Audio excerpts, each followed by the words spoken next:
মাঝে মাঝে হৃদয় যুদ্ধের জন্য হাহাকার করে ওঠে। মনে হয় রক্তই সমাধান, বারুদি অন্তিম তৃপ্তি। আমি তখন স্বপ্নের ভেতর জেহাদ জেহাদ বলে জেগে উঠি। জেগেই দেখি কৈশোর আমাকে ঘিরে ধরেছে, যেন বালিশে মাথা রাখতে চায় না বালক, যেন ফুৎকারে উড়িয়ে দেবে মশারি। মাতৃস্তনের পাশে দু চোখ কচলে উঠে দাঁড়াবে এখুনি। বাইরে তার ঘোড়া অস্থির, বাতাসে কেশর কাঁপছে, আর সময়ের গতির ওপর লাফিয়ে উঠছে সে। না, এখনো সে শিশু। মাতাকে ছেলে ভেলানো ছড়া শোনায়, বলে, বালিশে মাথা রাখো তো বেটা।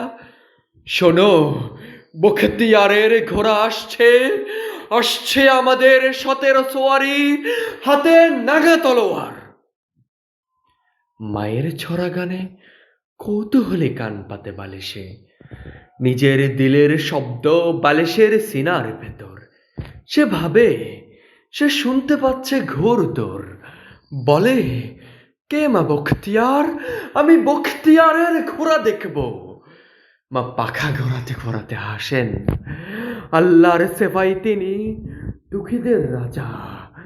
যেখানে আজান দিতে ভয় পান মোমেনেরা আর মানুষ করে মানুষের পূজা, সেখানেই আসেন তিনি, খিলজিতের সাদা ঘোড়ার সোয়ারি। দেখো দেখো জালিম পালাই খিড়কি দিয়ে, দেখো দেখো। মায়ের কেচ্ছাই ঘুমিয়ে পড়ে বালক।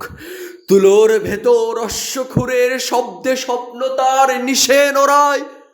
তুলোর ভেতর অশ্বক্ষুরের শব্দে স্বপ্ন তার নিশে নড়ায়। কোথায় সে বালক? আজ আবার হৃদয় কেবল যুদ্ধের দামামা। মনে হয় রক্তই ফয়সালা, বারুদি বিচারক। আর স্বপ্নের ভেতর জাহাদ জাহাদ বলে জেগে ওঠা।